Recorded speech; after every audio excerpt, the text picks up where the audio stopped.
Mezzogiorno in punto, Focus TG, buongiorno e ben ritrovati. In questa diretta vi terremo compagnia fino alle 13:30 con tantissime notizie da tutto il Veneto, ma ci collegheremo anche con i nostri inviati per raccontarvi live sul posto quello che succede nel nostro territorio. Ma come sempre partiamo dalla cronaca, ci spostiamo nel Padovano, incidente ieri sera all'ora di cena a Sant'Elena, sul posto Vigili del Fuoco e SOEM 118. L'asfalto reso viscido dalla pioggia è tra le principali cause dell'incidente che ieri sera verso le 20 ha visto protagonista una coppia che viaggiava su un'autovettura in via 24 maggio a Sant'Elena nella bassa padovana, che è uscito dalla carreggiata rovesciandosi sul fianco. Sono subito scattati i soccorsi per estrarre il conducente e la passeggera, rimasti feriti. I vigili del fuoco, arrivati da Este, hanno estratto la coppia per consegnarli ai sanitari del SOEM 118, che li hanno stabilizzati e poi trasferiti in ospedale. Non sono in pericolo di vita. Sul posto anche le forze dell'ordine per i rilievi del sinistro. Con la cronaca ci spostiamo nel Trevigiano e torniamo a parlare della tragedia del Terraglio. Richiesta di rito abbreviato per Ronny Levakovic, il 25enne che tamponò e uccise 2 donne. Il 24 marzo la BMW di Ronny Levakovic tamponò violentemente l'auto di Mara Visentin e Miriam Cappelletto, uccidendole entrambe. Il giovane 25enne di etnia rom fu accusato di duplice omicidio stradale aggravato dal fatto di essere stato trovato al volante con un tasso alcolemico oltre i limiti di legge. A distanza di 9 mesi da quella tragedia, il suo avvocato Francesco Murgia chiederà il rito abbreviato, richiesta che depositerà entro la fine di questa settimana. La logica di questa vicenda è nella considerazione che ogni elemento è stato preso in considerazione. Quando questo avviene e nulla di quanto potrebbe derivare da un'eventuale istruttoria dibattimentale può giovare alla definizione, credo che la logica sia nella direzione di una scelta di questo genere.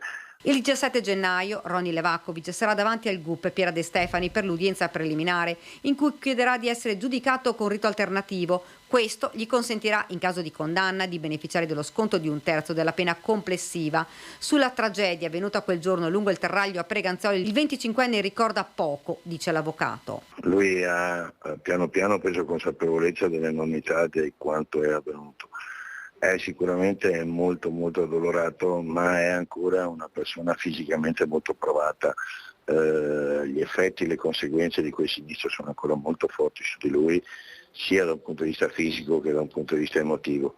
Ha difficoltà a ricordare e non ha la possibilità di ricostruire gli avvenimenti. Non è in grado di contribuire al chiarimento dei fatti, conclude l'avvocato Murgia. È consapevole dell'enorme tragedia che ha provocato, ma non ricorda il momento in cui l'impatto è avvenuto. Credo che sia un meccanismo psicologico abbastanza noto, si chiama rimozione, ma che in questo momento ancora perdura nella sua mente. Non è un atteggiamento processuale perché vi è poco da negare, nel senso che è evidente la dinamica, è assolutamente pacifica la consecuzione degli avvenimenti. È altrettanto chiaro che però nella valutazione di responsabilità dovranno essere posti in luce tutti gli avvenimenti e tutte le circostanze.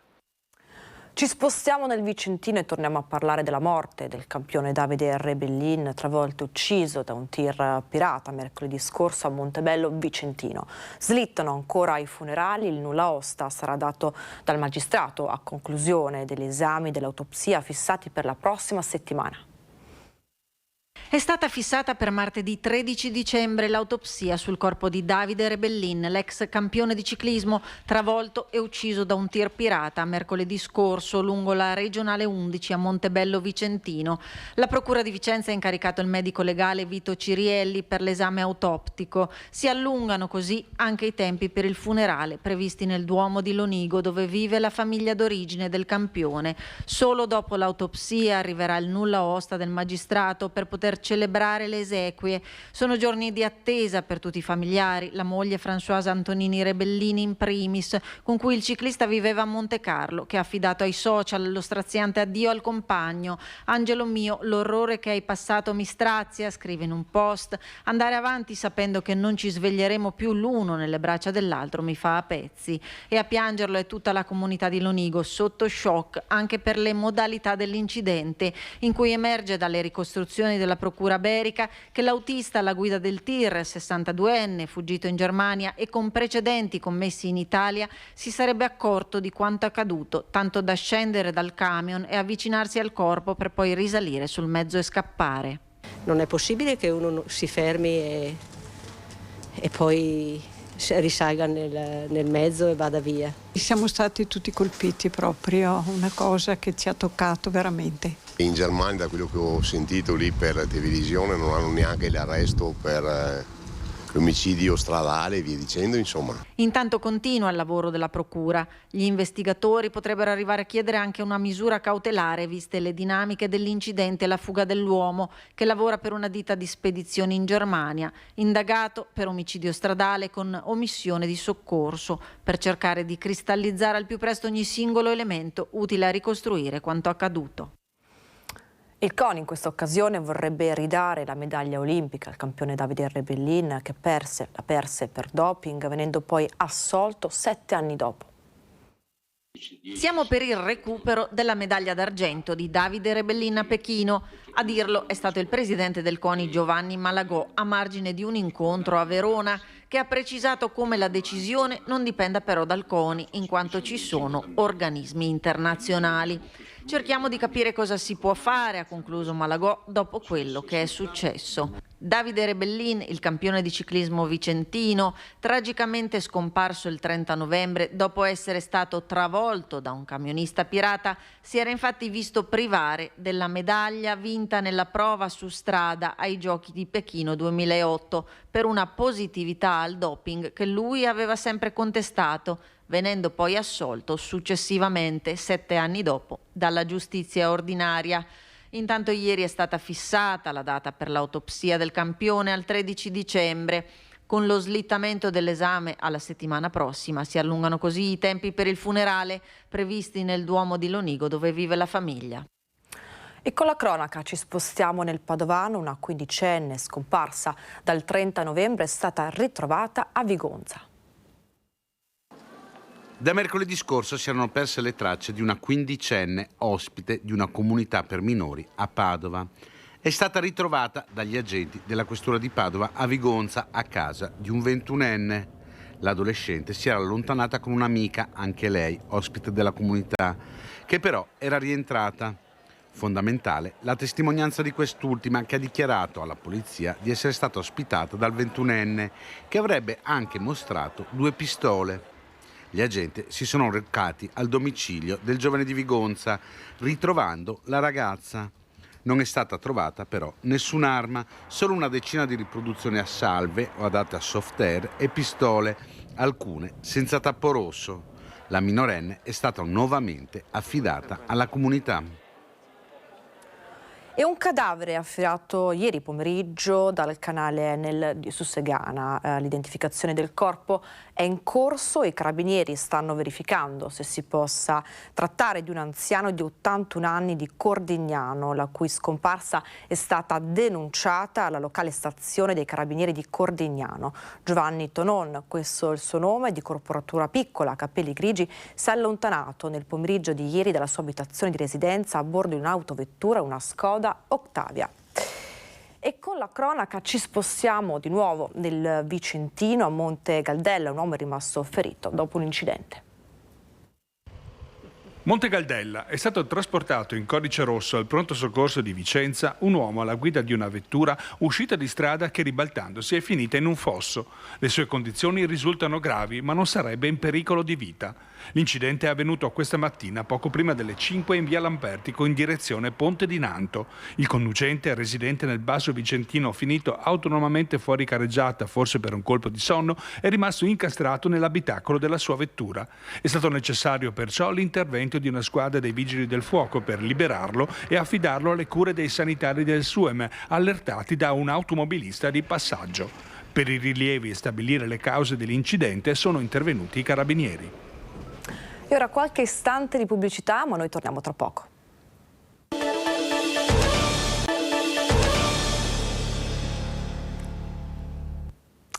Focus TG, bentornati in diretta. Vi abbiamo lasciato prima della pubblicità con la cronaca padovana, ma a proposito di cronaca ci colleghiamo in diretta da Casale sul Sile con la nostra Daniela Stizia che ci racconta di un fatto di cronaca di ieri sera, una rapina. Buongiorno Daniela. Buongiorno Sharon, buongiorno anche ai telespettatori. Sì, è avvenuto ieri intorno alle 5, quando ovviamente era buio. 2 malviventi sono entrati da un cancello che era rotto, quindi sono riusciti ad entrare facilmente. Al primo piano vive una 60enne disabile, lei stava per chiudere la porta, l'hanno spinta violentemente a terra e poi le hanno dato 2 calci sul costolato e le hanno chiesto se aveva la cassaforte. Lei dice: io ovviamente ho detto subito di sì. Sono andati, ha spiegato dove era la cassaforte, loro sono andati, la cassaforte era aperta, hanno prelevato i soldi, circa 350 euro, ripeto, 2 rapinatori con il volto travisato da 2 caschi integrali. E il racconto della donna è un racconto, fra l'altro una donna disabile, con una grave disabilità, quindi più fragile. È andata in ospedale e le hanno riscontrato la lesione di 2 costole che si sono incrinate dai calci dei 2 malviventi. E la donna racconta in maniera nitida quello che è avvenuto e dice: io queste persone, 2 persone giovani con un accento dell'est che avevano dei tatuaggi nelle mani, delle croci, dice poi dice cattivi, sono arrivati determinati appena basta poco per buttarmi per terra, quando io ero a terra mi hanno sferrato 2 calci e poi racconta che erano 2 settimane che lei sentiva suonare il campanello di casa, poi quando lei, perché arriva piano, quando lei arrivava alla porta non c'era più nessuno, quindi evidentemente persone che la stavano tenendo sotto controllo. E un'altra cosa che fa pensare è che lei aveva fatto prelevare ad una sua amica questi soldi solo una settimana prima per poter pagare delle tasse. Dice quindi qualcuno sapeva che li avevo, perché io non tengo di solito i soldi né in cassaforte né tantomeno in casa. Ovviamente adesso ha paura, è terrorizzata da quello che è accaduto, sono intervenuti i carabinieri, sono ovviamente scattate le indagini, una zona fra l'altro buia dove non c'è illuminazione e dove non ci sono telecamere di videosorveglianza, quindi sarà davvero difficile riuscire a trovarli. Sono scappati probabilmente dal rumore che ha sentito la signora con una moto, avevano, ripeto, 2 caschi integrali e adesso le indagini sono in corso. La donna dice: io ho paura anche di aprire. Quando siamo arrivati noi per poterla sentire, per poter parlare con lei, abbiamo fatto fatica, abbiamo dovuto prima presentarci, abbiamo dovuto rassicurarla perché lei ovviamente adesso in questo momento è terrorizzata da quello che è accaduto. Grazie. Grazie alla nostra Daniela Stizia, sei stata chiarissima, grazie mille. Grazie, se ci sono aggiornamenti grazie. Noi siamo qui, grazie. Certo, grazie, buon lavoro. Grazie, buon lavoro anche a te. E noi invece con la cronaca torniamo nel Padovano, una baby rapinatrici arrestate ieri sera dai carabinieri in un bar di Piazza Mazzini, sentite. Si erano nascoste nel bagno di un bar di Piazza Mazzini. I titolari del locale, insospettiti dal comportamento di 2 giovanissime clienti, hanno quindi chiamato i carabinieri. Quando i militari sono intervenuti, però, le giovani si sono scagliate contro di loro, insultandoli. Una di loro, 18 anni, è stata arrestata, la complice minorenne, invece, denunciata. Le 2, poco prima, avevano rubato una bottiglia di birra in un supermercato di Corso del Popolo. Al momento del controllo è emerso che si erano rese protagoniste di un altro furto lo scorso venerdì, sempre in un supermercato, in Piazza Mazzini. Quando sono state scoperte, per guadagnarsi la fuga, hanno spruzzato spray urticante contro una commessa e preso a pugni un'altra dipendente. E ora ci spostiamo nel veneziano. Il comune apre le affittanze, di affittanze turistiche. Il comune apre una consultazione online e si accende la polemica.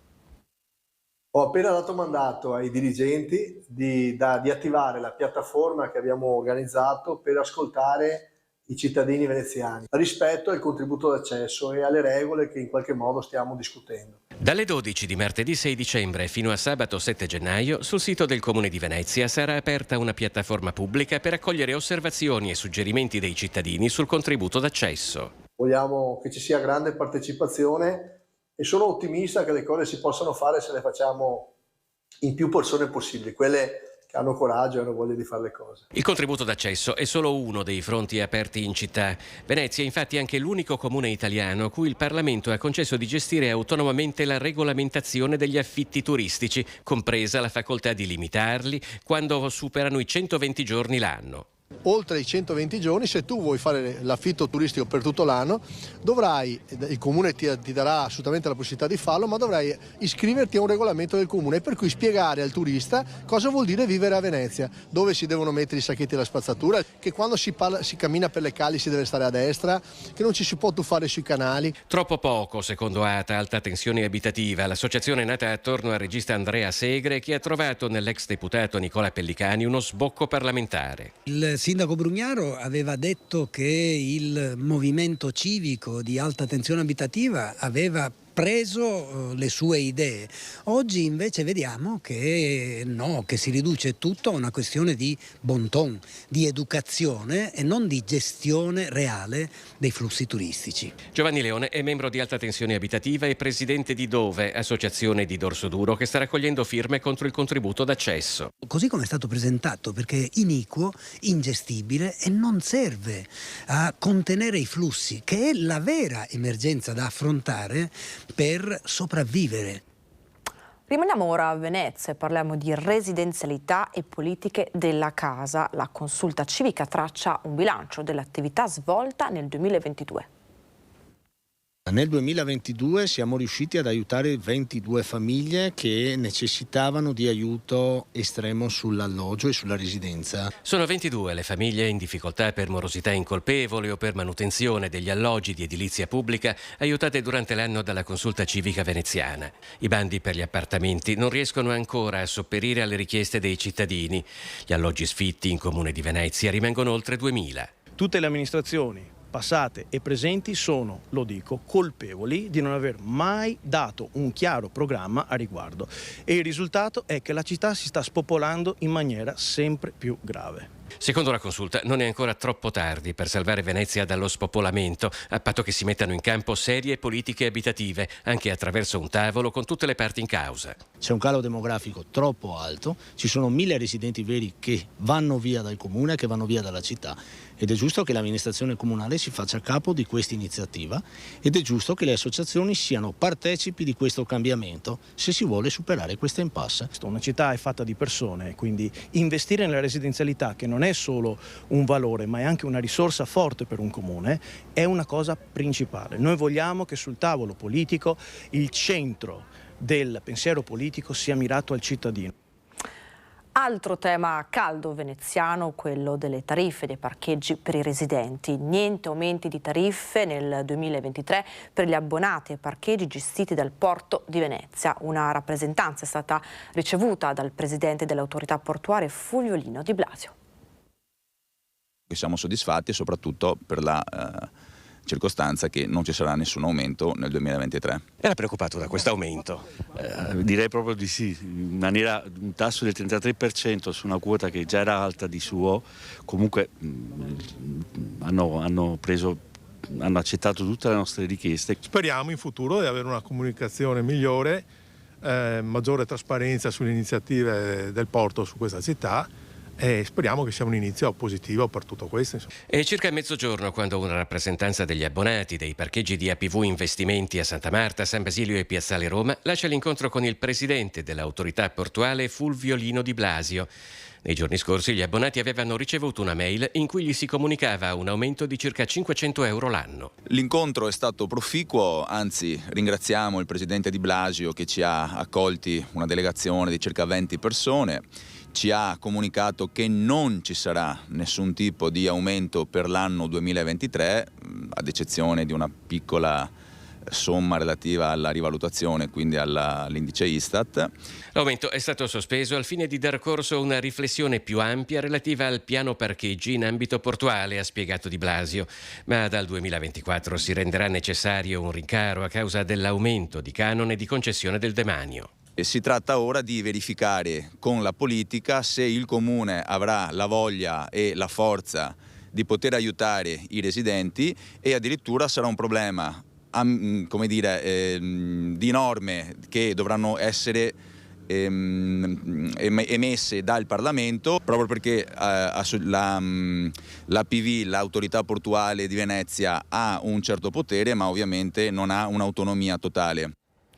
Ci spostiamo ora nel Trevigiano e parliamo di multe, perché il Tribunale di Treviso, invertendo un pronunciamento dello scorso ottobre del giudice di pace, ha valutato regolari le multe per eccesso di velocità registrate dalla Polizia Municipale di Treviso sulla base di evidenze fornite da dispositivi autovelox collocati in alcuni punti della tangenziale cittadina. Lo comunica la stessa amministrazione comunale che aveva reagito alle archiviazioni di verbali di contravvenzione decretate dal precedente magistrato, al quale aveva fatto ricorso un automobilista a causa della presunta mancanza di un certificato di omologazione. Le strumentazioni invece, come sostenuto dall'avvocatura del comune per il tribunale ordinario, sarebbero del tutto regolari. E a proposito di multe, nel 2022 a Padova è boom di automobilisti multati perché senza revisione. Sentite. La colpa non è solo del lungo periodo di pandemia che ha fatto slittare per qualche tempo i rinnovi delle patenti e i termini di scadenza delle revisioni dei tagliandi delle auto. Molto è anche dovuto al caro vita e all'aumento dei costi delle bollette. Sempre più padovani infatti si mettono alla guida con la revisione dell'auto scaduta. La fotografia è stata fatta dal report della Polizia Locale di Padova per il periodo che va dal 1 novembre 2021 al 31 ottobre 2022. L'anno precedente le multe per mancata revisione sono state 403, mentre negli ultimi 12 mesi sono state oltre 1630. Questo significa un aumento del 305%. I dati sono inquietanti perché è inammissibile e inconcepibile che ci siano veicoli privi di revisione che circolano sulla strada. Questo non è consentito, è intollerabile. E il veicolo che non è idoneo alla circolazione non può circolare. L'inidoneità tecnica del mezzo, che la ottiene soltanto previo verifica e prova presso l'officina se è una revisione o presso un collaudo, se deve essere effettuato un collaudo presso la motorizzazione civile, ti certifica che quel veicolo è idoneo alla circolazione. Gli automobilisti che circolano senza aver sottoposto a revisione il proprio veicolo rischiano una multa che può arrivare a 680 euro. In più è previsto il divieto di circolazione del mezzo fino a revisione effettuata. Non controllare o revisionare l'auto periodicamente rappresenta comunque un rischio per la sicurezza stradale. Ripeto, è inammissibile e inconcepibile che ci siano veicoli che privi di revisione circolano sulla strada. La normativa oggi è troppo buona, è troppo ancora permissiva, a mio modesto parere. E ora qualche istante di pubblicità, ma noi torniamo tra poco.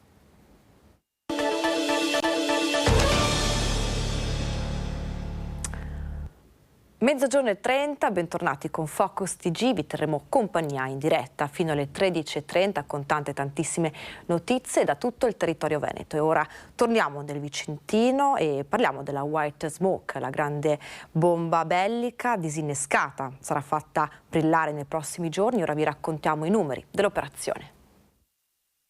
La White Smoke è stata disinnescata. Ieri si sono svolte con successo le operazioni di despolettamento, rimozione e trasporto della bomba d'aereo ribattezzata White Smoke, residuato bellico della seconda guerra mondiale al fosforo bianco, rinvenuto ad Altavilla Vicentina all'interno del cantiere dell'alta capacità, alta velocità Verona-Padova. Coordinate dalla prefettura, le operazioni sono state eseguite dagli artificieri dell'8° Reggimento Guastatori Paracadutisti Folgore di Legnago, con la collaborazione di oltre 40 enti tra forze dell'ordine, amministrazioni pubbliche e società erogatrici di servizi essenziali. A tutela della sicurezza e dell'incolumità pubblica è stata disposta l'interdizione degli accessi in un'area del raggio di 444 metri dall'ordigno tra Altavilla e Sovizzo e sono stati evacuati oltre 900 cittadini. Dopo lo sgombero è stato dato avvio alle operazioni di rimozione e despoletamento dell'ordigno che si sono concluse in circa 5 ore con il brillamento dell'organo sensibile della bomba. L'ordigno despolettato è stato poi posizionato su un automezzo speciale dell'esercito italiano con il quale attraverso il convoglio di sicurezza è stato trasportato a circa 70 km di distanza a Venezia presso la banchina Fusina per la successiva attività di neutralizzazione dell'ordigno e del fosforo bianco contenuto all'interno dell'involucro, che verrà eseguita nei prossimi giorni quando le condizioni meteorologiche lo permetteranno. Rimaniamo nel Vicentino e parliamo ora di controlli di sicurezza. Ha individuato l'autore di un furto di auto e 2 espulsi pregiudicati. Individuato un ladro di auto, 2 pluripregiudicati espulsi e altri 14 provvedimenti emessi dal questore, il bilancio dei controlli effettuati dalla polizia durante il weekend. Controlli che hanno permesso di individuare un pregiudicato di origini marocchine riconosciuto come autore di un furto su auto commesso alcuni giorni fa ai danni di un'auto che era parcheggiata in via Monte Zovetto. Controlli mirati nelle aree più a rischio, dal centro storico ai quartieri fuori dalle mura cittadine, dove negli ultimi periodi si sono registrate segnalazioni di persone sospette. Sono state controllate complessivamente 200 persone. 2 gli espulsi che saranno rimpatriati. Si tratta di un cittadino marocchino 36enne, irregolare in Italia, pluripregiudicato per reati di varia natura e condannato per maltrattamenti in famiglia e in ottemperanza all'ordine del questore di lasciare il territorio italiano. Dopo essere stato individuato nelle vie del centro cittadino ed accompagnato presso l'ufficio immigrazione, è stato scortato a Torino, da dove nei prossimi giorni verrà rimpatriato. L'altro, un cittadino extracomunitario nigeriano di 29 anni, pluripregiudicato per il reato di spaccio di sostanze stupefacenti e già condannato per lo stesso reato. È stato fermato in Campomarzo dagli agenti, accompagnato al centro di permanenza rimpatri di Potenza, da dove verrà rimpatriato nel proprio paese di origine. Ancora cronaca vicentina, minacciato di dar fuoco a un bar di Albettone e poi ha puntato la pistola a scacciacani contro i carabinieri. Ti brucio il bar, così avrebbe minacciato e vessato ripetutamente la titolare di un bar ad Albettone, il 38enne arrestato dai carabinieri arrivati da Campiglia dei Berici e Sossano, che l'hanno intercettato nella sua abitazione. A quel punto l'uomo, residente in provincia e con precedenti, quando ha visto i carabinieri ha iniziato a minacciarli con una pistola scacciacani e nel momento di disarmarlo e immobilizzarlo ha minacciato e colpito uno dei militari sferrandogli un pugno sul fianco che ha procurato lievi lesioni. L'uomo è stato arrestato in flagranza per reati di violenza, minaccia e resistenza pubblico ufficiale, arresto convalidato dal Tribunale di Vicenza che ha disposto gli arresti domiciliari. Tanta cronaca in questa edizione del Focus TG, ci spostiamo ora nel Trevigiano. Si è allacciato abusivamente alla rete elettrica, un 31enne nordafricano è stato scoperto dai carabinieri e ha reagito aggredendo i militari. L'uomo è stato poi arrestato. Un cavo elettrico e dei morsetti, il gioco è fatto. Un 31enne nordafricano ha allacciato abusivamente la linea elettrica della sua abitazione a quella di proprietà della società di erogazione. Così non avrebbe dovuto pagare le bollette. Ma l'uomo, residente a Cison di Valmarino, è stato scoperto dai carabinieri. Quando i militari si sono presentati alla sua porta, ha opposto resistenza, aggredendo i militari con minacce ed ingiurie. Per lo straniero, indagato per furto di energia elettrica e danneggiamento aggravato, è scattato così l'arresto per violenza, resistenza e oltraggio a pubblico ufficiale. Non sussistendo ulteriori esigenze cautelari, è stato poi rimesso in libertà in attesa del proseguo della vicenda penale. L'intervento dei carabinieri ha consentito di scongiurare peraltro conseguenze ben più gravi derivanti dalla compromissione della rete, quali un possibile incendio per la presenza di cavi scoperti. Ulteriori verifiche ovviamente sono in corso per accertare da quanto tempo l'allaccio abusivo era in atto. Rimaniamo a Treviso, confiscati dai conti correnti dell'ex imprenditore trevigiano Luigi Compiano oltre 15 milioni di euro per l'evasione di tasse e imposte. Ennesimo questo capitolo dell'inchiesta legata al crack della NES. Dopo il sequestro lo scorso luglio della villa di via Ugo Bassi da 1.200.000 euro, il nucleo di polizia economico-finanziaria della Guardia di Finanza di Treviso ha eseguito la confisca di oltre 15 milioni di euro sui conti correnti di Luigi Compiano, l'ormai ex imprenditore trevigiano condannato per il crack della Nord-Est Service, una rovinosa bancarotta venuta a galla insieme al patrimonio di auto, moto, imbarcazioni che Compiano aveva comprato distraendo milioni di euro dalle casse del gruppo, leader nella vigilanza privata. Rigettato il ricorso in Cassazione con cui i legali dell'ex patron della NES miravano al trattamento sanzionatorio più morbido, le Fiamme Gialle hanno dato esecuzione alla sentenza della Corte d'Appello legata al recupero di tasse e imposte mai pagate. Oltre ad aver compiuto tutta una serie di illeciti, aveva anche dal punto di vista tributario fatto delle irregolarità e dei veri e propri reati tributari, perché non aveva versato milioni di euro di imposte ritenute. Un importo di evasione molto importante e rilevante. La condanna in via definitiva per l'omesso versamento delle imposte non è che l'ultimo capitolo in ordine di tempo dell'inchiesta avviata nel 2011 dalla Procura di Treviso nei confronti di Compiano. Un'indagine dai numeri eclatanti, emersi via via che gli approfondimenti proseguivano, così come eclatante è l'evasione fiscale rispetto alla quale ora lo Stato si rivale. Già da diversi anni la Guardia di Finanza si sta concentrando sulle grandi evasioni. Noi cerchiamo di operare in maniera chirurgica su coloro che inquinano il mercato, come dire, sugli imprenditori che non sono onesti e che quindi hanno un vantaggio competitivo rispetto agli imprenditori che invece versano tutte le tasse. Snam, il principale operatore europeo nel trasporto e nello stoccaggio di gas naturale, ha concluso con successo una serie di test che prevedevano l'utilizzo di idrogeno come combustibile per alimentare le turbine a gas dell'impianto di compressione del gas naturale di Strana. Lo ha comunicato la società, che definisce questa sperimentazione prima del suo genere nel mondo. Il test, spiega Snam, ha dimostrato la compatibilità delle varie componenti dell'impianto con l'impiego di una miscela di idrogeno al 10% con il gas naturale. L'impianto Snam di Strana è una delle 13 stazioni di compressione posizionate lungo la rete di trasporto nazionale di gas naturale, la prima a livello nazionale in cui è stata installata una turbina in grado di funzionare a idrogeno. E a proposito di attualità, parliamo ora di pagamento con il POS solo da 60 euro in su. Si continua a discutere, ovviamente nata una polemica con commercianti ed esercenti divisi. Le parole del presidente Ascom di Treviso. I commercianti sono divisi perché hanno un problema. Il problema è il costo delle commissioni. Noi italiani abbiamo l'abitudine all'uso del contante, un'abitudine che all'estero non c'è più. La tendenza è anche qui in Italia si vada in quella direzione, anche per pagamenti di importi minimi, tutto viene così tracciato, diventa poi una comodità. La realtà dei fatti è che per permettere a questa comodità di essere tale è necessario che le commissioni delle banche nei confronti dei POS, quindi degli esercenti, vengano abbassate e per gli importi sotto una determinata soglia azzerate, perché non è possibile pensare che per transazioni di 1,50 euro il costo di un caffè, piuttosto che di un giornale, piuttosto che di altri prodotti o servizi, si applicano delle commissioni con dei costi che rendono poco conveniente l'uso. Da qui tutta la discussione in corso di rialzare la soglia, e da lì dai 30 ai 60. Il problema sta a monte, se venisse risolto a monte si risolverebbe anche il problema.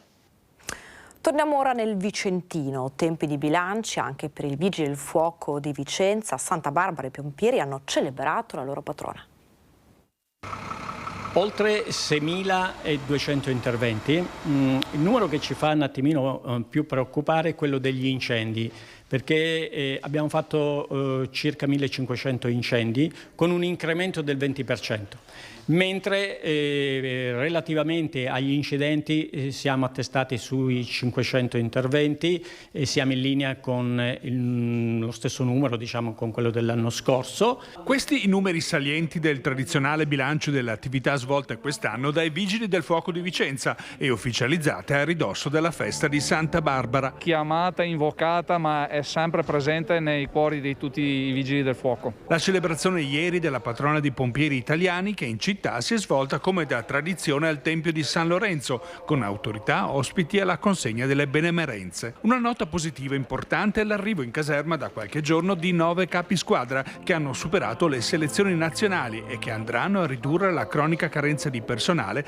che a Vicenza si attestava al 30% in meno del fabbisogno. Con l'immissione in ruolo di queste 9 unità andiamo ad avere una carenza del 20%. Come automezzi non ci possiamo lamentare, se non per la mancanza di un'idonea autogru e di una autoscala da dislocare presso la sede di Asiago, anche perché la sede di Asiago dista oltre un'ora dalla sede centrale.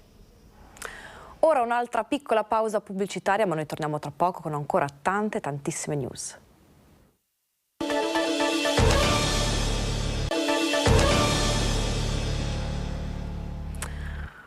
Focus TG, ben ritrovati. In questa diretta vi terremo compagnia fino alle 13:30 con tantissime, avete visto, notizie e collegamenti da tutto il territorio veneto. A proposito di cronaca, notizia dell'ultimo minuto, individuati nelle ore scorse in 2 distinte operazioni dei carabinieri del comando provinciale di Treviso, quindi siamo a Treviso, i presunti responsabili di reati in danno di chiese della Marca trevigiana. I militari dell'Arma di Castelfranco Veneto in particolare hanno arrestato in flagranza per furto aggravato in concorso un italiano 44enne con obbligo di dimora nel Monzese e un 28enne rumeno. Ci spostiamo ora a Vicenza e torniamo a parlare di controlli straordinari del territorio da parte dei carabinieri nel capoluogo e nei comuni adiacenti. Fine settimana di intensi controlli da parte dei militari della Compagnia Carabinieri di Vicenza, che hanno potenziato il numero delle pattuglie in servizio ordinario per eseguire una più intensa attività di prevenzione dei reati contro il patrimonio, con particolare riguardo ai furti in abitazione. Reati in aumento in questo periodo a ridosso delle festività natalizie. Nello specifico sono state controllate le zone più degradate del centro urbano di Vicenza e nei territori dei comuni del comprensorio, in particolare a Brendola, Lonigo, Longare, Sossano, Campiglia dei Berici e Albettone. Sono stati effettuati posti di controllo alla circolazione stradale lungo le principali arterie, verificati in totale 56 veicoli e 88 persone. A Vicenza i militari hanno dato esecuzione all'ordinanza di sospensione cautelativa della misura alternativa agli arresti domiciliari nei confronti di un uomo di 28 anni domiciliato in città. Era stato indagato per ripetuti reati di furto ai danni dei supermercati della provincia. Denunciati per ricettazione invece un 43enne e un 38enne, entrambi di origine serba, perché ritrovati in possesso di 12 biciclette da corsa e mountain bike. Nel garage di loro pertinenza anche una bici elettrica, sottratta poco prima ad un cittadino indiano che si è visto restituire nell'immediato la preziosa 2 ruote. I controlli dei militari proseguiranno più intensi anche nei prossimi fine settimana, soprattutto nelle fasce serali e notturne. Rimaniamo a Vicenza e parliamo ora di sicurezza stradale. L'amministrazione comunale investe 400.000 euro per rifare le barriere di protezione su 3 ponti e asfaltature nei quartieri ad est della città. Sicurezza stradale al centro dell'attenzione, dalle asfaltature, specie nelle zone particolarmente dissestate nei quartieri ad est della città, ai parapetti pedonali in corrispondenza di 3 ponti. Il tutto per salvaguardare la sicurezza dei cittadini, dei ciclisti e degli automobilisti. Ammonta a 390.000 euro lo stanziamento deliberato in giunta per la sicurezza stradale. Con un investimento di 200.000 euro saranno realizzate nuove barriere di protezione in Viale Cricoli, in Viale Diaz e Strada Ambrosini, mentre con 190.000 euro verranno attuati interventi di manutenzione delle strade di quartiere nella zona est della città, Sant'Andrea e Santa Croce Bigolina. In particolare per le asfaltature nella zona di Villa Berica, quindi andiamo a risanare completamente i manti stradali di un quartiere in pressi di strutture sanitarie e di edifici scolastici, quindi andiamo a sistemare e a sanare un grosso problema sulle asfaltature. In più interverremo su 3 ponti della città, Viale Diaz, Viale Cricoli e Strada Ambrosini, dove andiamo a rifare completamente le barriere di sicurezza, i guardrail su questi ponti. E a proposito di viabilità, giusto il tempo di festeggiare l'inaugurazione del ponte di Curtarolo e si pensa già al futuro della viabilità dell'Alta Padovana. Dopo l'inaugurazione del nuovo ponte di Curtarolo, opera necessaria per la viabilità dell'Alta Padovana, l'attenzione delle istituzioni è verso 2 interventi che sono necessari per il territorio. Il primo è il collegamento della Val Sugana con la Pedemontana. È un rischio, ne abbiamo parlato più volte con l'Alberti, c'è un rischio. Tagliare fuori la Pedemontana non sarebbe il massimo. Per cui non è ancora progettata, ma tutte le forze politiche, tutti i comuni auspicano questo, è un grosso pericolo. Per cui lo so che il bilancio della regione non è come tutti i bilanci di tutte le regioni e tutti i comuni, non è florido, però dobbiamo porre il massimo di attenzione a questa strada. Altro nodo cruciale da inserire nell'agenda politica in tema di sicurezza stradale per l'Alta Padovana è il raddoppio della strada regionale 308. C'è il collegamento nord-sud, sicuramente il collegamento nord-sud più diretto della provincia di Padova è la 308, che va anche quella completamente ripresa in mano e resa, diciamo, all'altezza del compito che deve avere. Ma la Valsugana è l'altra direttrice, sono due direttrici che scorrono in due territori vicini, paralleli, ma che hanno bisogno di andare da nord verso sud, e quindi occorre questo per ripensare tutta la viabilità nord-sud del centro del Veneto e della provincia di Padova. Torniamo con la cronaca. Misteriosa caduta nell'androne di un palazzo di Padova, un 19enne è rimasto ferito, ma ci racconta tutto in diretta la nostra Valentina Visentini. Buongiorno Valentina. Sì, buongiorno da Padova, mi trovo in via Marostica, quartiere Paltana della città, alle mie spalle il condominio dove ieri sera è avvenuta questa misteriosa caduta. È ancora in gravissime condizioni il ragazzo di 19 anni che è precipitato dalla tromba delle scale, un volo di 10 metri, si trovava al terzo piano. Sembra che il ragazzo avesse dimenticato le chiavi di casa, appartamento che condivide con il papà che era in quel momento al lavoro. Il ragazzo ha suonato a numerosi campanelli, è riuscito ad entrare. Una vicina, l'ho anche vista dallo spioncino del portoncino, salire in modo piuttosto agitato le scale, poi improvvisamente la luce si è spenta e si è sentito il tonfo. Allertati i vicini, questo rumore ha allertato i vicini che sono subito scesi e hanno trovato il corpo del ragazzo sull'androne del palazzo. Immediati soccorsi dei 118 allertati proprio dai condomini. I medici hanno stabilizzato sul posto il giovane e lo hanno portato in ospedale, dove in queste ore sta lottando tra la vita e la morte perché le sue condizioni sono disperate dopo il volo appunto di 10 metri. Ancora sconosciute le cause di quanto è accaduto. Sul posto è arrivata la polizia, si cercherà di ricostruire ascoltando le testimonianze dei vicini di casa e anche del papà. Appunto il ragazzo sembrava piuttosto agitato ieri sera quando è rientrato a casa, quando è rientrato nel condominio, quindi tutte le ipotesi sono aperte, non si esclude né il gesto volontario né tantomeno il drammatico incidente, quindi che il ragazzo possa essere accidentalmente scivolato precipitando dalla tromba delle scale. Tutti gli aggiornamenti di questa vicenda ovviamente nelle edizioni serali dei nostri telegiornali. Intanto da Padova è tutto, restituisco la linea allo studio. Grazie alla nostra Valentina Visentin da Padova. E ora apriamo la pagina della politica. Ieri la prima riunione del Comitato del Nord. Umberto Bossi parla di una Lega senza identità, la ricaduta nei territori. Non bisogna creare spaccature ma restare compatti, invocano così il sindaco di Treviso Mario Conte e il presidente del Veneto Luca Zaia a Milano per il Festival delle Regioni.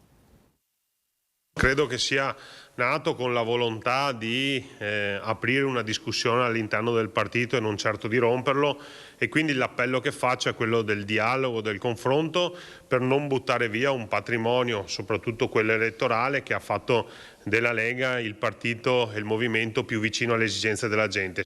Sì al dialogo, al confronto interno al partito, purché non sfoci in una frattura. Così il sindaco di Treviso Mario Conte sull'incontro del Comitato del Nord di Umberto Bossi, a cui hanno preso parte anche esponenti storici della Liga Veneta come l'europarlamentare Gian Antonio D'Arè e l'ex senatore Giampaolo Vallardi. Lì, secondo Conte, più per curiosità che per aperta adesione al progetto. Se in questo momento stiamo vivendo una fase di calo dei consensi, dobbiamo rivedere probabilmente le tematiche, in alcuni casi anche le persone che interpretano le segreterie, però io credo che attraverso il dialogo e il confronto si possa recuperare tutto, perché le spaccature non portano mai a dei buoni risultati. Identico concetto nelle parole del presidente del Veneto Luca Zaia a Milano per il Festival delle Regioni. Noi in questa fase abbiamo bisogno di unità e non di divisioni, dopodiché la Lega è un grande partito, è inevitabile che ci siano estrazioni sociali, culturali e anche ideologiche diverse, perché poi la Lega ha raccolto veramente molte persone.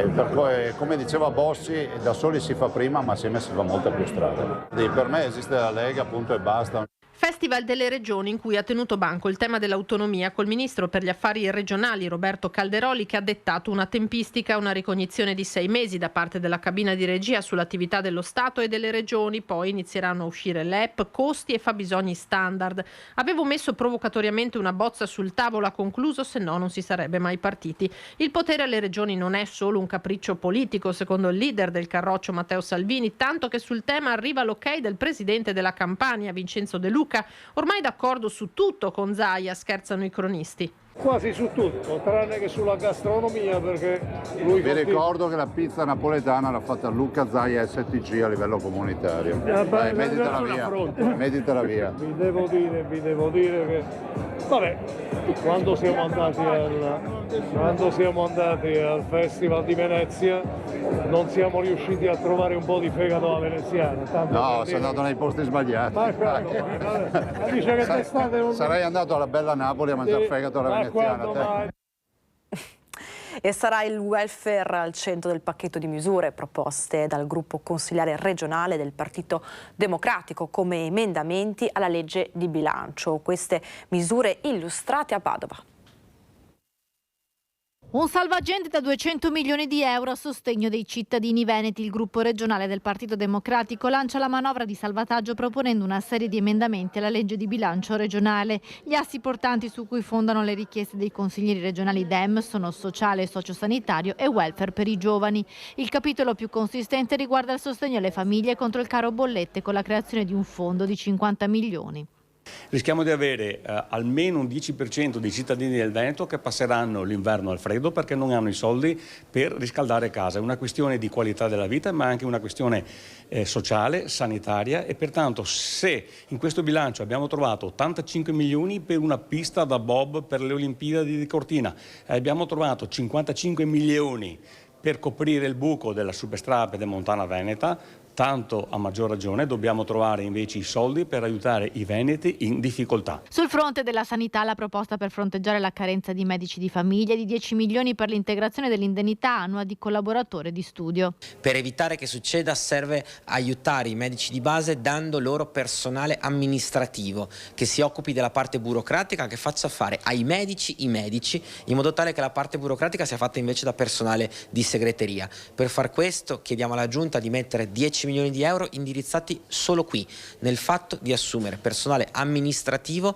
che svolga la parte burocratica. Un pacchetto importante di misure riguarda il welfare, come gli aiuti alle famiglie per il pagamento delle rette dei servizi per l'infanzia e dei centri estivi, misure per la non autosufficienza e diritto allo studio con un fondo per coprire tutte le borse di studio universitarie. Da sempre lo stanziamento che la Regione fa per le risorse indicate sulle borse di studio non è in grado di coprire le richieste. Facciamo un emendamento in cui chiediamo alla Regione del Veneto sostanzialmente di mettersi al pari di tutte le altre regioni con poli universitari prestigiosi e chiediamo di mettere appunto le risorse che servono per essere in grado di erogare agli studenti idonei e beneficiari ciò che è un loro diritto. E infine il trasporto pubblico locale. Chiediamo 15 milioni per far sì che gli studenti under 14 abbiano la gratuiticità nell'utilizzo dei mezzi di trasporto e studenti e lavoratori under 19 abbiano anche loro, in base all'ISEE che non superi i 30.000 euro l'anno, il trasporto pubblico a titolo gratuito. Apriamo ora la pagina della sanità e andiamo nel Bellunese. Suona come definitiva la diagnosi per lo storico centro di cura e riabilitazione dell'asma infantile a Misurina. Entro Natale il Pio XII saluterà gli ultimi pazienti e chiuderà i battenti. Sentite. Una scelta dolorosa ma inevitabile. Il Pio XII di Misurina non riesce a sostenersi neppure con il contributo garantito dalla Regione Veneto. A fine anno, presumibilmente anche prima di Natale, il rinomato centro di diagnosi e cura dell'asma infantile, unicum in Italia e riconosciuto a livello internazionale, si inchinerà ai piedi delle Dolomiti. Il dato è quello che non arrivano bambini, non arrivano pazienti. Noi nel frattempo abbiamo comunque sempre riconfermato i nostri budget, 1.230.000, e nell'ultimo anno abbiamo anche rivisto in aumento le tariffe. Ma la situazione era e resta insostenibile, così la definisce la proprietà, l'Opera Diocesana di Parma, certa che il dissesto economico-finanziario del Pio XII possa mettere a rischio gli altri servizi resi dall'ente, sicché inutile è stato anche il tentativo della Regione Veneto di inserire fra i piccoli pazienti anche quelli con disturbi del comportamento per incrementare il numero degli accessi. Sono già arrivati dei bambini, dei gruppi di bambini da Treviso, però sappiamo che i numeri sono ancora molto distanti, però il nostro confronto e dialogo con la proprietà rimane aperto. Le perdite economiche si aggirano sui 700.000 euro all'anno, i margini di recupero difficili da individuare. Noi abbiamo cercato di individuare i percorsi, di snellire i percorsi, di far conoscere anche questi percorsi proprio anche in conferenza Stato-Regioni, di far valere insomma la peculiarità e la specificità di Misurina rispetto appunto ai bambini asmatici. E dopodiché speriamo che effettivamente venga riconosciuto insomma questo presidio, che è un presidio sicuramente di eccellenza. I dipendenti del Pio XII saranno trasferiti nelle altre strutture dell'Opera Diocesana di Parma. In una nota pubblicata sul sito del centro, il presidente Roberto Arduini e la direttrice sanitaria Annalisa Cogo fanno sapere che oltre ad una lunga degenza, ad oggi sono ricoverati una decina di pazienti. Alcuni di loro sono già stati dimessi, altri sono arrivati per la terapia. Si continuerà così fino al 24 dicembre. Il Pio XII chiude, ma col desiderio di valorizzare e di mettere ancora in campo l'unicità dell'esperienza del centro nel panorama nazionale. E a proposito di sanità, controlli dei NAS in ospedali e case di riposo, sono 13 le strutture passate al setaccio da parte dei carabinieri in provincia di Venezia, Treviso e Belluno. Una mancata autorizzazione all'esercizio, un'irregolarità strutturale, tecnologico e organizzativo. Ma non solo. È l'esito dei controlli svolti dai carabinieri del NAS che nelle scorse settimane hanno passato al setaccio 13 strutture tra case di riposo, RSA e ospedali in provincia di Venezia, oltre che Treviso e Belluno. Un monitoraggio che però si è svolto a livello nazionale, con accessi in 1934 strutture sanitarie, controllo di 637 imprese e cooperative private e verifica delle idoneità di oltre 11.600 figure, tra medici, infermieri e altre professioni sanitarie, riscontrando irregolarità in 165 posizioni lavorative. I NAS hanno segnalato complessivamente 205 persone tra responsabili di cooperative, titolari di strutture sanitarie e operatori sanitari, di cui 83 all'autorità giudiziaria e 122 a quella amministrativa. In particolare sono stati denunciati 8 titolari di cooperative per l'ipotesi di reato di frode e inadempimento nelle pubbliche forniture. È stata anche accertata la presenza di medici con età anagrafica superiore a quella stabilita contrattualmente, anche sopra i 70 anni, e l'impiego esternalizzato di risorse umane non adatto a esigenze di specifici reparti, come la presenza nei reparti di ostetricia di personale sanitario non formato a gestire parti cesarei, o ancora personale medico da impiegare presso il pronto soccorso non specializzato in medicina d'urgenza. Molti anche i casi di esercizio abusivo della professione, 43 gli operatori segnalati. Ora l'ultima pausa pubblicitaria, ma noi torniamo tra poco.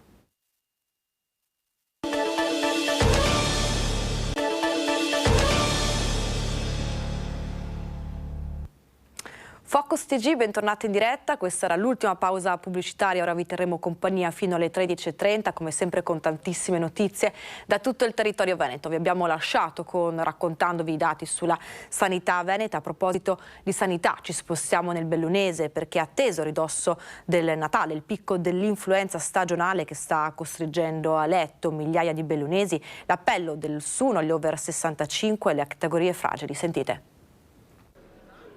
Le belle giornate che hanno riscaldato il clima anche in montagna fino a metà novembre hanno rallentato l'evoluzione epidemica dell'influenza stagionale, ma il freddo di queste ultime settimane ha complicato la situazione. Sono in migliaia i bellunesi costretti a letto da febbre, mal di gola e dolori muscolari. Il picco dell'influenza è atteso a ridosso di Natale. Dal Dipartimento di Prevenzione dell'ULSS 1 arriva un appello. L'appello a tutte le persone con 65 e più anni e con le persone in condizioni di fragilità anche più giovani è di eseguire la vaccinazione antinfluenzale. La raccomandazione è molto forte per gli over 65, per i soggetti fragili con patologie pregresse e per i bambini.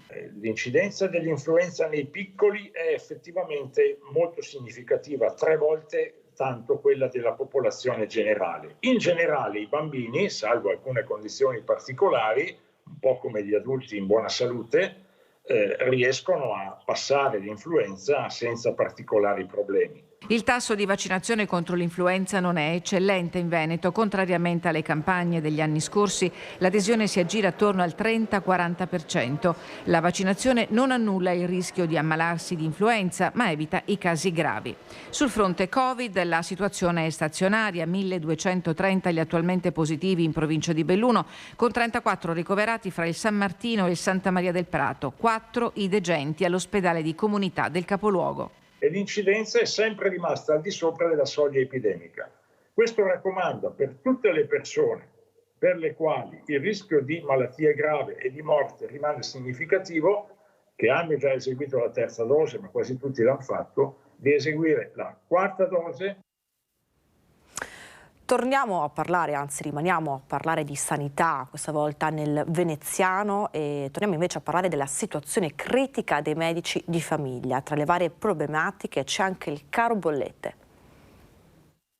In attesa dell'incontro il 12 dicembre tra Regione Veneto e sindacati sulla situazione critica che stanno vivendo i medici di famiglia, in primis per una questione legata alla mancanza di personale, il segretario nazionale evidenzia anche altri problemi che non vanno sottovalutati. Non abbiamo visto una risposta nell'aiuti quater per il costo energetico. In questo paese si aiuta il costo energetico di imprese che fanno margini perché producono PIL e si dimentica il medico di famiglia, che è un libero professionista che non può aumentare i suoi margini perché è collegato a un contratto fisso di convenzione con l'azienda sanitaria, svolge un servizio pubblico però a suo costo. La bolletta del mio ambulatorio la pago io ed è triplicata e noi non siamo stati previsti nel decreto aiuti, tant'è che il 15 di questo mese faremo una manifestazione simbolica in cui 50 colleghi nei capoluoghi di regione accenderanno e visiteranno a lume di candela i loro pazienti. In questa situazione drammatica i medici della Regione Puglia hanno dichiarato lo stato di agitazione e potrebbero non essere gli unici. Allora qualcuno della politica lo dica che vuole eliminare il Servizio Sanitario Nazionale, perché è chiaro che partendo dall'eliminazione del medico di famiglia il processo è molto semplice. Chiudiamo ora la pagina della sanità, ma rimaniamo nel veneziano perché l'isola del vetro, Murano, perde un pezzo della sua storia. È morto infatti all'età di 70 anni il maestro Reno Bardella, detto Moreno. Pensate, è stato il primo maestro a lavorare in piedi e non seduto al banco. L'isola di Murano piange la scomparsa di uno dei suoi maestri vetrai più noti e conosciuti al mondo. È morto all'età di 70 anni il maestro Reno Bardella, da tutti chiamato Moreno. Velocità, genialità erano il suo pezzo forte, capace di dare forma con piccoli pezzi di vetro a qualsiasi figura di animale. Il primo e unico maestro a voler lavorare sempre in piedi nonostante le difficoltà e non seduto al banco. Un grande artista e showman, oltre ad essere maestro vetraio, il ricordo commosso di amici e colleghi sintetizzato nelle belle parole del maestro Giancarlo Signoretto, amico e collega di Moreno. Caro Moreno, come vedi questo era il tuo banco.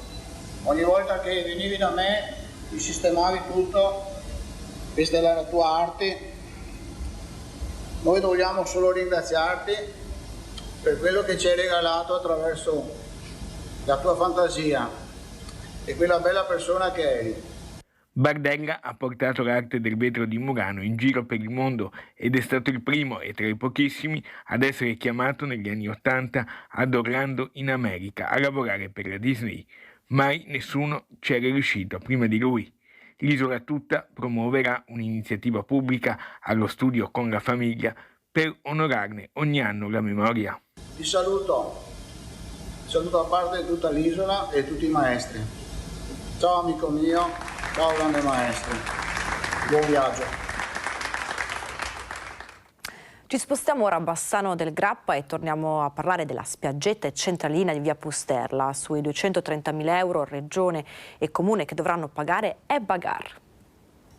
Niente centralina in via Pusterla e spiaggetta pronta a tornare libera, ma la vicenda che sta tenendo banco in questi giorni in città è chiara per come è stata presentata dall'amministrazione, eppure restano delle zone d'ombra che non fanno dormire sonni tranquilli a chi quella centralina non la vuole, ma non ne vuole nemmeno altre un domani lì nella stessa zona, e soprattutto sono in molti che, durante il sonno agitato, hanno smesso di contare le pecore per fare i conti, nel vero senso della parola, all'esborso che Comune e Regione dovranno tirar fuori per la transazione delle cause e la chiusura della faccenda.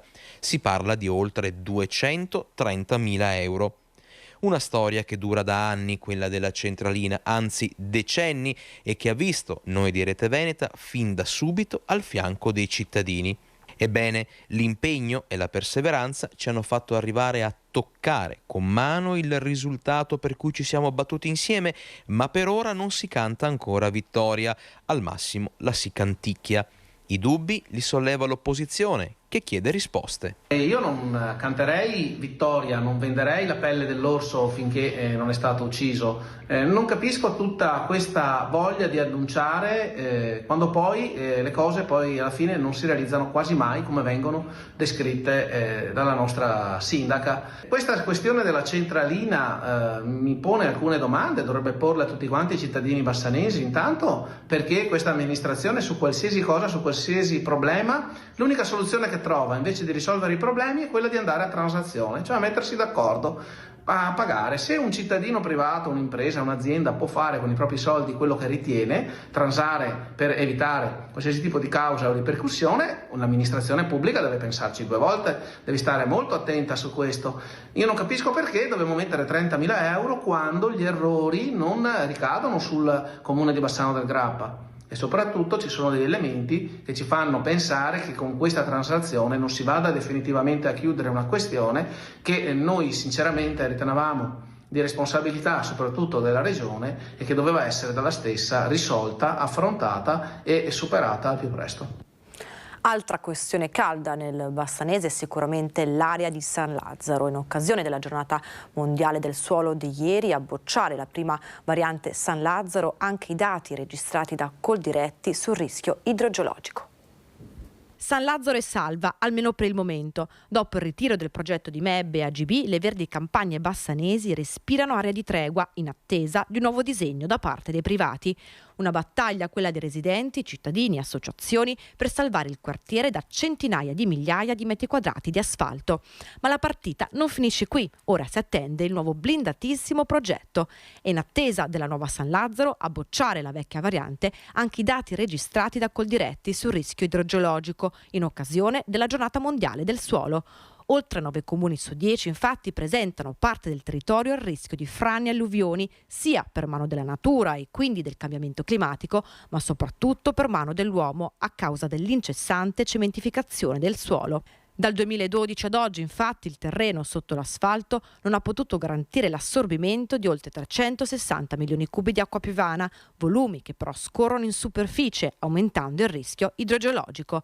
Ma non solo, negli ultimi 50 anni, sottolinea Coldiretti, è scomparso quasi un terreno agricolo su 3, una superficie agricola, quella italiana, ridotta da appena 12,8 milioni di ettari. E così San Lazzaro, l'ultimo polmone verde di Bassano, diventa sempre di più un'area in via di estinzione, un patrimonio da valorizzare ma soprattutto da proteggere. Ora non si può più sbagliare. Cambiamo ora pagina. Tra poco è Natale, ma le feste inizieranno con il Ponte dell'Immacolata e è tutto esaurito alle terme di Abano e Montegrotto. Un giro d'affari di alcuni milioni di euro, quello stimato dal comparto termale per il Ponte dell'Immacolata. Nelle strutture di Abano e Montegrotto per il prossimo fine settimana, in occasione dell'8 dicembre, si prevede il pienone di turisti. Possiamo dire che i numeri sono tutti positivi, siamo felici. La clientela è per lo più giovane, famiglie, ma anche persone di una certa età che desiderano avere qualche giorno di relax prima di vacanza.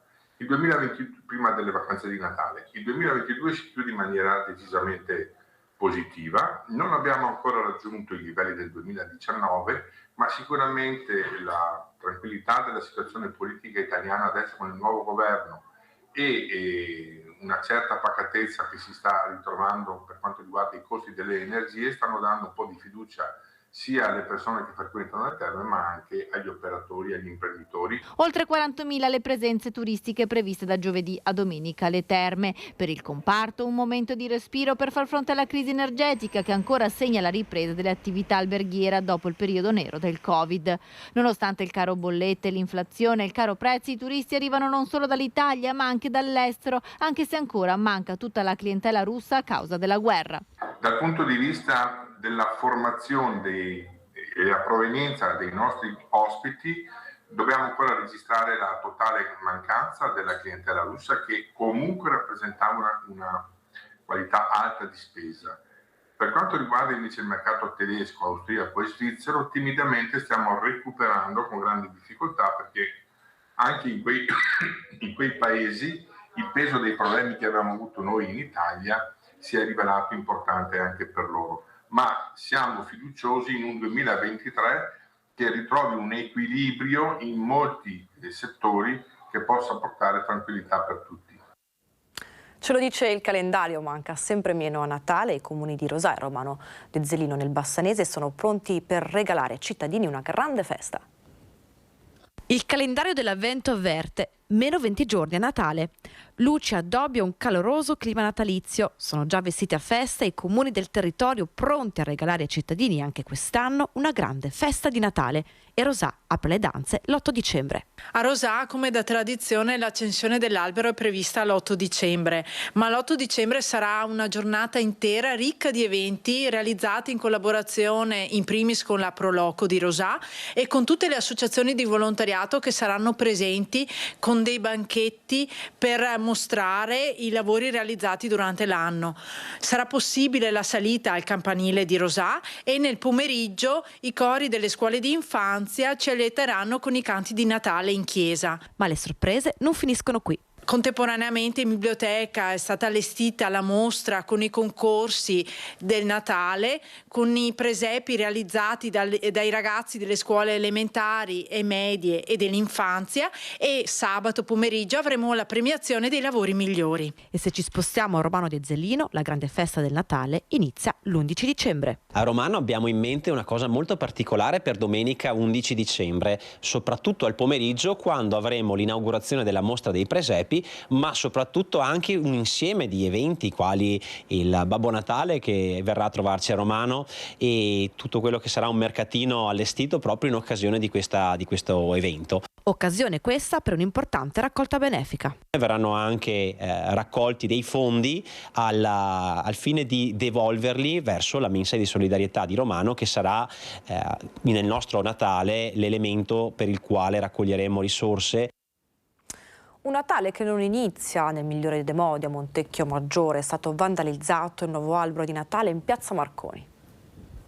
Un simbolo del Natale infranto, illuminato a metà il nuovo albero di Natale in piazza Marconi a Montecchio Maggiore per colpa dei vandali. Ieri, dopo essere stato inaugurato ufficialmente sabato, si è illuminato solo a metà. Alla verifica dei tecnici del comune è risultato che il cavo delle lucette era stato tranciato di netto a circa 1,5 metri di altezza, lasciando dunque senza elettricità tutta la parte inferiore.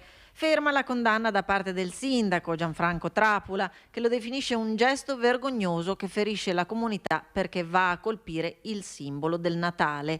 Gesto per cui è scattata la denuncia presso le forze dell'ordine locali, che si sono già attivate per individuare i responsabili anche attraverso le registrazioni delle telecamere di sicurezza presenti in piazza.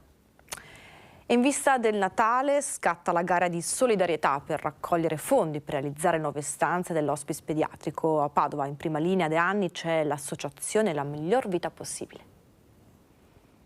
Ogni giorno trascorso deve essere passato allontanando la sofferenza, aspirando alla miglior vita possibile. Per i piccoli pazienti dell'hospice pediatrico è un'impresa quotidiana per loro e per le famiglie che insieme a loro lottano.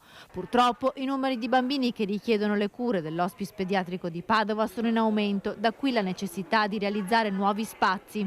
Nell'attuale struttura gli spazi sono purtroppo ristretti a ormai 13 anni e quindi c'è la necessità di doversi allargare e ampliare, anche perché il numero dei bambini è in costante aumento.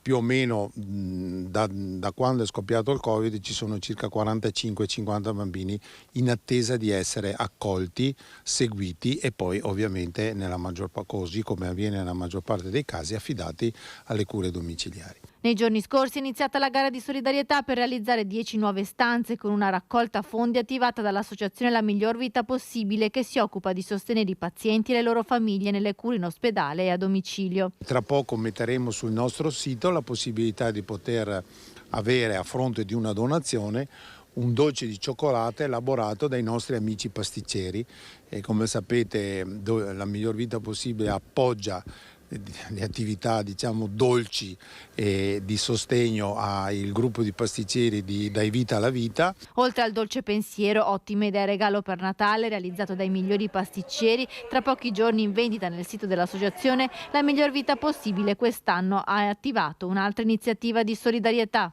Un'altra iniziativa importante che è partita proprio lo scorso weekend, che forse ha un po' più ampio respiro, ma per gli appassionati dello sci e della neve che andranno a sciare nel consorzio dell'Alta Badia potranno sostenere La Miglior Vita Possibile andando a degustare le prelibatezze culinarie di 8 chef stellati che appunto faranno realizzare in 8 rifugi dell'Alta Badia dei piatti specifici. Una parte del ricavato del piatto, 3 euro, va a favore della Miglior Vita Possibile per tutta la stagione invernale. In attesa che il governo invii chiarimenti, i comuni dell'Ovest vicentino si sono accordati per risparmiare sui bilanci, spegneranno sistematicamente l'illuminazione pubblica di notte. È prioritario chiudere i bilanci di fine anno in ordine o garantire il massimo della sicurezza stradale negli orari notturni a tutti i costi?